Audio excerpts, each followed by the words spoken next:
Hello friends, Himani study classes में आपका बहुत बहुत स्वागत है। मैं हिमानी आज आपके लिए लाई हूँ उत्तर प्रदेश शिक्षक भर्ती परीक्षा की।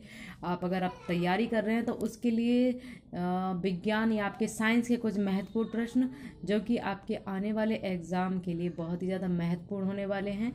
ठीक है, तो स्टार्ट करते हैं। देखिए, अगर आपको पसंद आता है वीडियो तो प्लीज़ सब्सक्राइब कीजिएगा मेरा चैनल ऐसे ही और अच्छी इस वीडियोज़ के लिए। ठीक है, पहला क्वेश्चन है, पहला देखेंगे विज्ञान की प्रश्न थी। कार्य का मात्रक है, तो कार्य का मात्रक क्या है? जूल। कार्य का मात्रक क्या है? जूल। दूसरा देखेंगे प्रकाश वर्ष इकाई है। देखिए, प्रकाश वर्ष जो इकाई है वो दूरी की है। ये गलत थोड़ा लिख गया है, तो प्रकाश वर्ष किसकी इकाई है? दूरी की। क्या है? दूरी की। तीसरा देखेंगे पास्कल इकाई है, तो पास्कल किसकी इकाई है? दाब की। पास्कल किसकी इकाई है? दाब की। फोर्थ कैंडिला। कैंडिला किसका मात्रक है? तो कैंडिला जो मात्रक है वो ज्योति तीव्रता का है।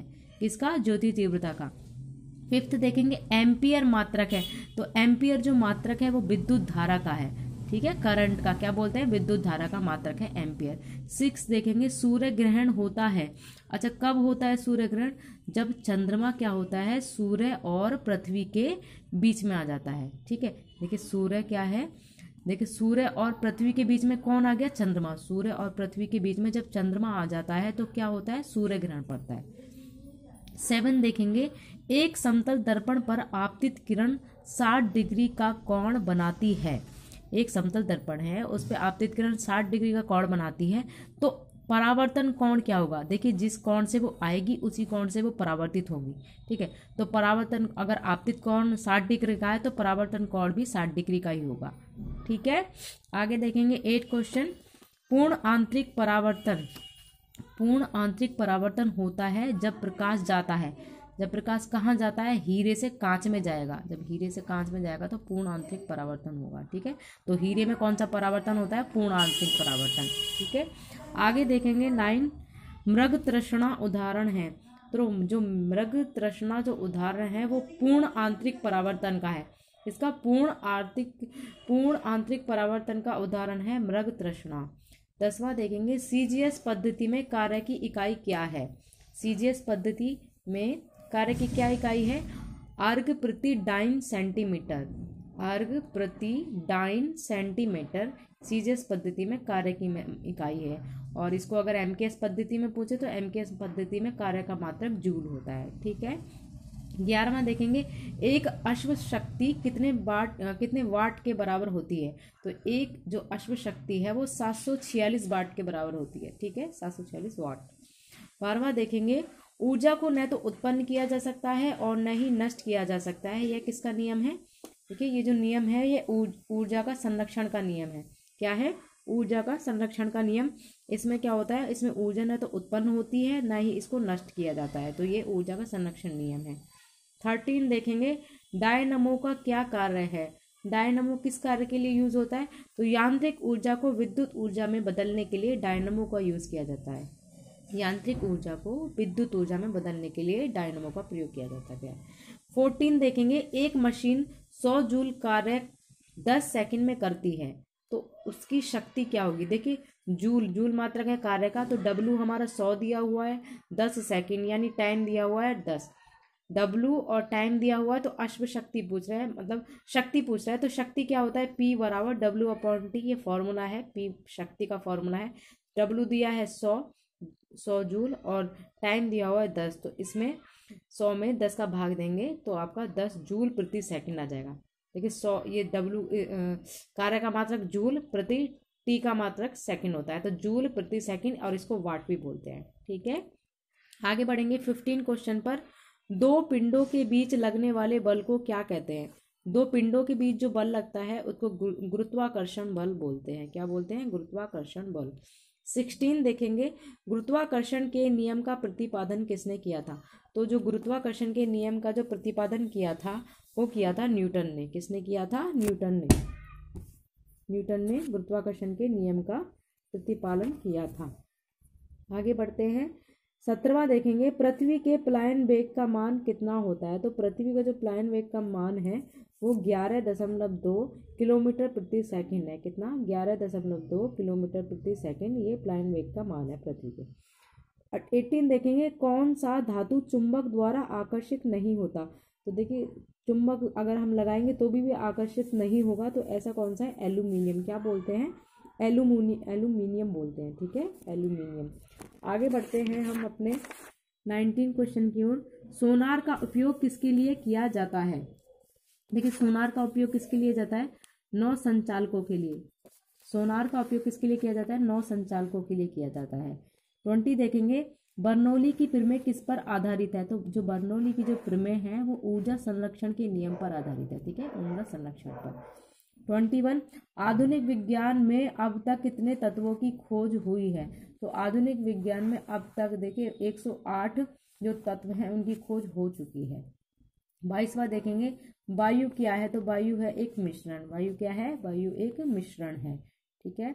23, परमाणु नाभिक किसने खोजा था। तो परमाणु नाभिक की खोज रदरफोर्ड ने की थी। किसने की थी, रदरफोर्ड ने परमाणु नाभिक की खोज की थी। 24, जल क्या है। तो जल क्या है, जल एक यौगिक है, क्योंकि ये हाइड्रोजन और ऑक्सीजन से मिलकर बना है। तो दो चीज़ों से मिलने वाली जो चीज़ होती है उसको यौगिक बोलते हैं, ठीक है। क्या है, यौगिक। जल क्या है, एक यौगिक है। 25, एक ही प्रकार के परमाणुओं से मिलकर बने पदार्थ को क्या कहते हैं। देखिए एक ही प्रकार के परमाणुओं से मिलकर बनना है तो उसे तत्व कहते हैं। क्या कहते हैं, तत्व।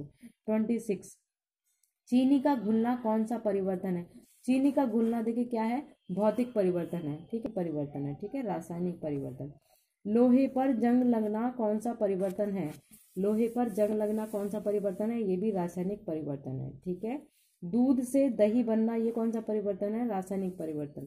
दूध से दही बनेगा तो कौन सा परिवर्तन होगा, रासायनिक परिवर्तन, ठीक। 30 क्वेश्चन देखते हैं। नौसादर को गर्म किए जाने पर वह बिना द्रव में बदले गैस में बदल जाता है। देखिए नौसादर क्या होता है, अमोनियम क्लोराइड होता है।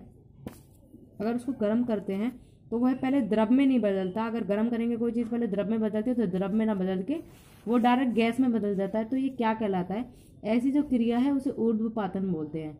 ऐसा मान के चलिए आपने कपूर देखा होगा, कपूर को जलाते हैं डायरेक्ट, वो पिघलता नहीं है, वो जल जाता है गैस बन के, तो वो क्या क्रिया कहलाएगी, वो ऊर्ध्वपातन कहलाएगी। क्या बोलते हैं इसको, ऊर्ध्वपातन, ठीक है। 31, पानी का घनत्व अधिकतम होता है। तो पानी का जो घनत्व होता है वो 4 डिग्री सेल्सियस पर अधिकतम होता है, 4 डिग्री सेल्सियस पर। 32, बल गुणनफल है। तो बल किसका गुणनफल है, द्रव्यमान और त्वरण का, ठीक है। F बराबर ma, फॉर्मूला होता है F बराबर ma, m का मतलब द्रव्यमान से और त्वरण का मतलब a से, ठीक है। 33 देखेंगे, न्यूटन के पहले नियम को भी कहते हैं। तो न्यूटन के पहले नियम को क्या कहते हैं, जड़त्व का नियम, ठीक है। इसको जड़त्व का नियम कहते हैं या इसको गैलीलियो का नियम भी कहते हैं, ठीक है। न्यूटन के पहले नियम को जड़त्व का नियम कहते हैं या गैलीलियो का नियम भी कहते हैं। 34, केल्विन मान से मानव शरीर का सामान्य ताप है। देखिए केल्विन में पूछ रहे हैं, मानव शरीर का जो ताप है कितना होता है, 310, ठीक है, 310 डिग्री केल्विन। ये आपका अगर आप देखिए उसमें पूछेंगे, अगर सेल्सियस में पूछेंगे तो 37 डिग्री सेल्सियस होता है, फ़ारेनहाइट में पूछेंगे तो 98.4 होता है, ठीक है। केल्विन में अगर पूछ रहे हैं तो 310 केल्विन है। 35 देखेंगे, उत्प्लावकता से संबंधित नियम वैज्ञानिक है। उत्प्लावकता से संबंधित वैज्ञानिक है तो कौन है जिन्होंने उत्प्लावकता का नियम दिया था, तो आर्किमिडीज। किसने दिया था, आर्किमिडीज ने दिया था, ठीक है। 36 देखेंगे, श्यानता की इकाई है। तो श्यानता की इकाई क्या है, पॉइज। क्या बोलते हैं, पवाइज। क्या बोलते हैं इसको, पॉइज जो है वो श्यानता की इकाई है, पवाइज, ठीक है, वाइज। 37, अवतल लेंस हमेशा किस प्रकार का प्रतिबिंब बनाता है। तो जो अवतल लेंस जो प्रतिबिंब बनाता है हमेशा आभासी बनाता है। कैसा बनाता है, अवतल लेंस अवतल आभासी, याद रखिएगा, अवतल आभासी प्रतिबिंब, ठीक है। 38 देखेंगे, तारे टिमटिमाते हैं, किस कारण से टिमटिमाते हैं। जो तारे वो अपवर्तन के कारण टिमटिमाते हैं। अक्सर पूछ लिया जाता है क्वेश्चन, तारे क्यों टिमटिमाते हैं, अपवर्तन के कारण, ठीक है। 39, वॉशिंग मशीन का जो वॉशिंग मशीन है का कार्य सिद्धांत है, किस सिद्धांत पर कार्य करती है वॉशिंग मशीन। तो ये अपकेंद्रण के सिद्धांत पर कार्य करती है, ठीक है। वॉशिंग मशीन अपकेंद्रण के सिद्धांत पर कार्य करती है। 39 क्वेश्चन हो गए हमारे। आगे बढ़ते हैं हम 40 क्वेश्चन की तरफ। सूर्य की ऊर्जा उत्पन्न होती है। तो सूर्य से जो ऊर्जा उत्पन्न होती है उसे क्या बोलते हैं, नाभिकीय संलयन द्वारा। सूर्य की जो ऊर्जा उत्पन्न होती है वो नाभिकीय संलयन द्वारा उत्पन्न होती है, नाभिकीय संलयन द्वारा। ठीक है। 41 हाइड्रोजन से भरा रबड़ का गुब्बारा वायु में ऊपर जाकर फट जाता है। क्योंकि गुब्बारा है उसमें हाइड्रोजन भरा है, हीलियम और हाइड्रोजन ये भरा होता है। क्यों क्यों फट जाता है ऊपर जाके? वैसे तो जनरली हीलियम में जाएगा तो वो फटता नहीं है, वो ऊपर उड़ जाता है, लेकिन हाइड्रोजन से भरा हुआ है तो क्या हुआ, ऊपर जाके वो फट जाएगा क्योंकि वायुदाब घट जाता है। जैसे जैसे ऊपर बढ़ते तो वायु की जो स्थिति मतलब वायु की उपस्थिति कम होती जाइए तो वायुदाब कम होता जाता है, इस वजह से हाइड्रोजन से भरा रबड़ का गुब्बारा है वो ऊपर जाके फट जाता है। 42 देखेंगे, उड़ान से पहले हवाई जहाज दौड़ मार्ग पर दौड़ाया जाता है। तो हवाई जहाज आपने देखा होगा पहले खड़ा हुआ है और जब उसको उड़ना होता है तो पहले बहुत दूरी तक वो दूरी तय करेगा फिर उड़ेगा। ठीक है, तो ये किस वजह से होता है? कार्यकारी वायु दाब बढ़ाने के लिए, जिससे कि वायु में उसका जैसे उड़े वो वायु दाब एकदम बढ़ जाए और वो एकदम उड़ जाए। ठीक है, कार्यकारी वायु दाब बढ़ाने के लिए। 43 चंद्र ग्रहण घटित होता है। तो चंद्र ग्रहण कब घटित होता है? पूर्णिमा के दिन। ठीक है, पूर्णिमा के दिन हमेशा चंद्र ग्रहण होता है और अमावस्या के दिन हमेशा सूर्य ग्रहण पड़ता है। ठीक है।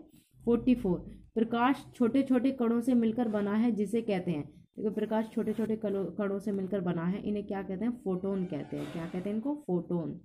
45 देखेंगे, प्रकाश तरंग किस प्रकार की तरंग है? तो जो प्रकाश की तरंग है वो अनुप्रस्थ तरंग होती है। कौन सी होती है? अनुप्रस्थ तरंग।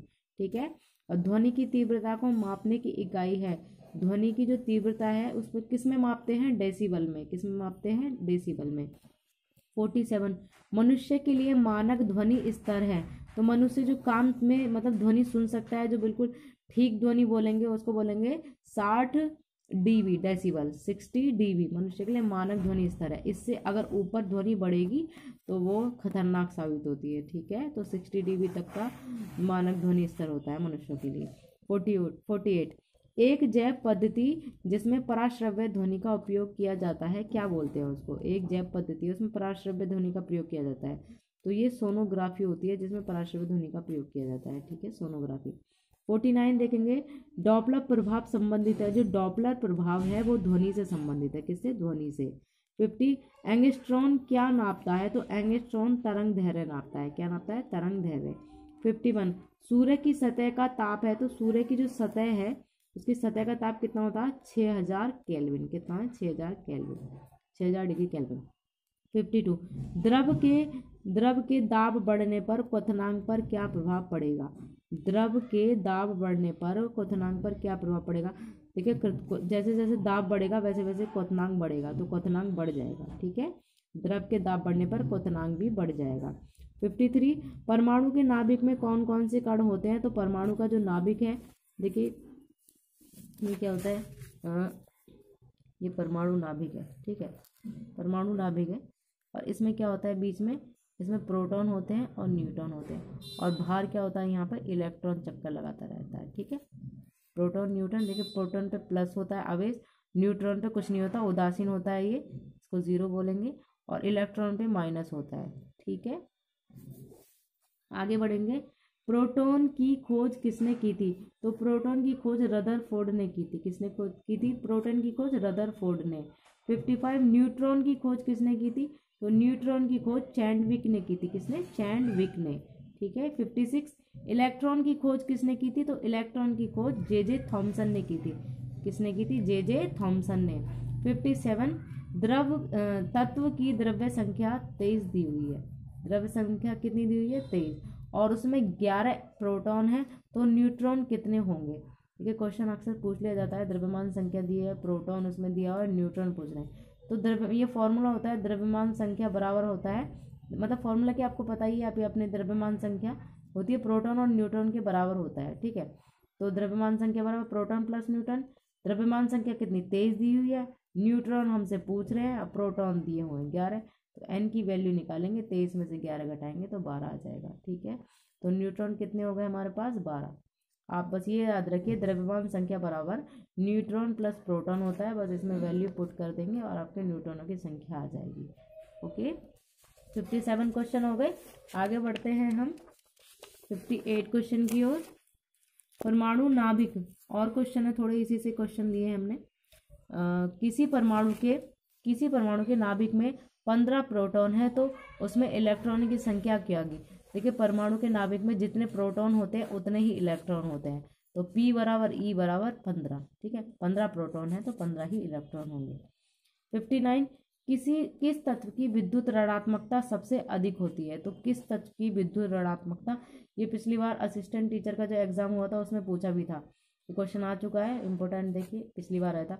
किस तत्व की विद्युत ऋणात्मकता सबसे अधिक होती है, तो क्लोरीन की जो होती है, क्लोरीन की विद्युत ऋणात्मकता सबसे अधिक होती है।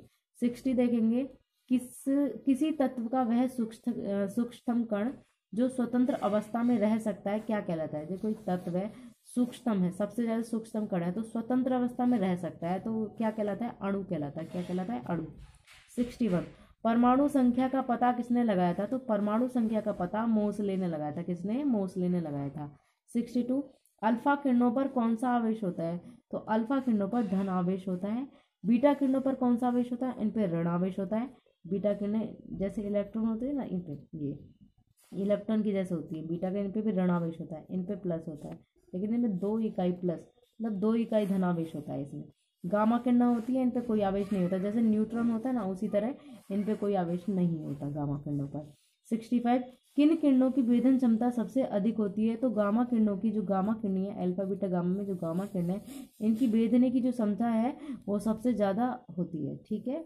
66, मुख्य क्वांटम संख्या किसका निर्धारण करती है, तो मुख्य जो क्वांटम संख्या है n बोलते हैं इसको, मुख्य क्वांटम संख्या कक्षा में विभिन्न अभिविन्यास, कक्षाओं में विभिन्न अभिविन्यास को निर्धारण करती है मुख्य क्वांटम संख्या, ठीक है।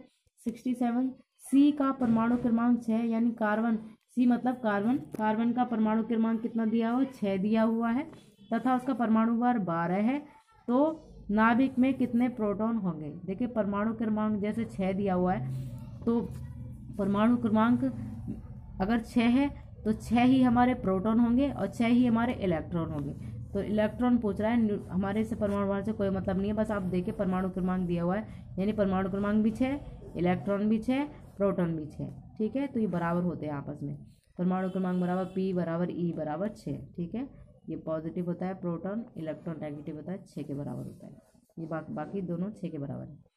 68, अनिश्चितता का सिद्धांत किसने दिया था, तो अनिश्चितता का जो सिद्धांत दिया था वो हाइजेनबर्ग ने दिया था, किसने दिया था, हाइजेनबर्ग ने। आगे देखेंगे हम 69 क्वेश्चन, 69 है, आणविक सिद्धांत का प्रतिपादन किसने किया था, आणविक सिद्धांत का जो प्रतिपादन किया था वो जॉन डाल्टन ने किया था, किसने, जॉन डाल्टन ने। 70 देखेंगे, जीव विज्ञान का जनक किसे माना जाता है, तो जीव विज्ञान का जनक अरस्तु को माना जाता है, ठीक है, किसको माना जाता है, अरस्तु को। वनस्पति विज्ञान का जनक किसे माना जाता है, जो वनस्पति विज्ञान है उसका जनक थियोफ्रेस्टस को माना जाता है, किसको, थियोफ्रेस्टस को, ठीक है। 72, बायोलॉजी शब्द का प्रयोग सर्वप्रथम किसने किया था, तो बायोलॉजी शब्द का जो प्रयोग है सर्वप्रथम लैमार्क तथा ट्रेविरेनस ने किया था, ठीक है, लैमार्क आप याद रखिएगा, बायोलॉजी शब्द का सर्वप्रथम प्रयोग लैमार्क तथा ट्रेविरेनस, किसने, ट्रेविरेनस ने, ठीक है। 73, द्विनाम पद्धति के जनक कौन है, तो द्विनाम पद्धति के जनक कार्ल लीनियस हैं, देखिए इंपॉर्टेंट क्वेश्चन है आप याद रखिएगा, ये भी और ये भी। द्विनाम पद्धति है उसके जनक कौन है, कार्ल लीनियस, कार्ल लीनियस, ठीक है। 74, जीवन की सबसे छोटी इकाई क्या है, तो जीवन की सबसे छोटी इकाई कोशिका है, ठीक है, कोशिका। 74 क्वेश्चन हो चुके हैं हमारे, आगे बढ़ते हैं हम 75 क्वेश्चन की ओर। कोशिका भित्ति किसकी बनी होती है, तो कोशिका भित्ति जो बनी होती है वो सेल्यूलोज की बनी होती है, ठीक है, सेल्यूलोज की। 76, मनुष्यों में गुणसूत्रों की संख्या कितनी होती है, मनुष्य में गुणसूत्रों की संख्या 46 होती है, कितनी, 46, और अगर जोड़े पूछे तो 23 जोड़े होते हैं, ठीक है, 23 जोड़े, और पूरे गुणसूत्रों की संख्या पूछे तो 46 यानी 46 होती है। 77, सबसे बड़ी आंखें किस स्तनधारी प्राणी की होती है, तो सबसे बड़ी आंखें जो होती है वो हिरण की होती है, किसकी होती है, हिरण की। 78, गोबर गैस में मुख्य रूप से क्या पाया जाता है, गोबर गैस में मुख्य रूप से मीथेन पाया जाता है। 79, दूध की शुद्धता का मापन किस यंत्र से किया जाता है, दूध की शुद्धता का मापन लैक्टोमीटर से किया जाता है, ठीक है, दूध का शुद्धता किससे नापेंगे, लैक्टोमीटर से। 80 देखेंगे, मोती मुख्य रूप से किस पदार्थ का बना होता है? तो मोती जो होता है, आपने देखा होगा मोती, ठीक है, मालाएं भी बनती है मोती से, तो किस चीज़ का बना होता है? वो कैल्शियम कार्बोनेट का बना होता है। मोती किसका बना होता है? कैल्शियम कार्बोनेट का। 81, किस प्रकार के ऊतक शरीर के सुरक्षा कवच का कार्य करते हैं? कुछ प्रकार के ऊतक होते हैं जो शरीर की सुरक्षा का कार्य करते हैं, तो ये एपिथीलियम ऊतक बोलते हैं। क्या बोलते हैं इसको? एपिथीलियम ऊतक। 82, प्रकाश वर्ष किसका मात्रक है? देखिए क्वेश्चन रिपीट हुआ है, इंपॉर्टेंट है इसलिए रिपीट हुआ है। प्रकाश वर्ष किसका मात्रक है? ये दूरी का मात्रक है, ठीक है, दूरी का। 83 देखेंगे, एक पारसेक कितने मीटर के तुल्य होता है? तो एक पारसेक जो कितने मीटर का पूछ रहा है, तो 3.26 प्रकाश वर्ष के तुल्य होता है। कितने मीटर के तुल्य होता है? तो 3.26 प्रकाश वर्ष के तुल्य होता है एक पारसेक, ठीक है। 84 देखेंगे, मात्रकों की अंतर्राष्ट्रीय पद्धति कब लागू हुई थी? जो MKS पद्धति है, अंतर्राष्ट्रीय पद्धति है, वो कब लागू हुई थी? वो 1971 ईस्वी में लागू हुई थी, 1971 में, ठीक है। 85 देखेंगे, चाल किस प्रकार की राशि है? तो चाल जो राशि है वो एक अदिश राशि है, ठीक है, चाल अदिश राशि है। 86 SI पद्धति में लेंस की शक्ति का इकाई क्या है? तो लेंस की जो शक्ति है वो डायोप्टर में नापी जाती है। किसमें? लेंस की शक्ति डायोप्टर। 87, कौन सा रोग जीवाणु से होता है? तो जो कौन सा रोग जीवाणु द्वारा होता है? तो तपेदिक रोग होता है। क्या होता है? तपेदिक। 88, शहद का प्रमुख घटक है। शहद का प्रमुख घटक क्या है? फ्रैक्टोज, ठीक है, फ्रैक्टोज शहद का प्रमुख घटक है। 89, द्रव का घनत्व किस यंत्र से मापा जाता है? द्रव का घनत्व किससे मापते हैं? द्रव का घनत्व हाइड्रोमीटर से, हाइड्रोमीटर से, ठीक है। आज के लिए इतना ही दोस्तों, फिर मिलेंगे अपनी ऐसी अच्छी वीडियोस के लिए नेक्स्ट। अगर आपको पसंद आई वीडियो तो शेयर कीजिएगा अपने दोस्तों के साथ। Very helpful video for assistant teacher exam in UP. Please subscribe my channel if you like my channel. Please please please subscribe. Thank you so much. Thanks for watching.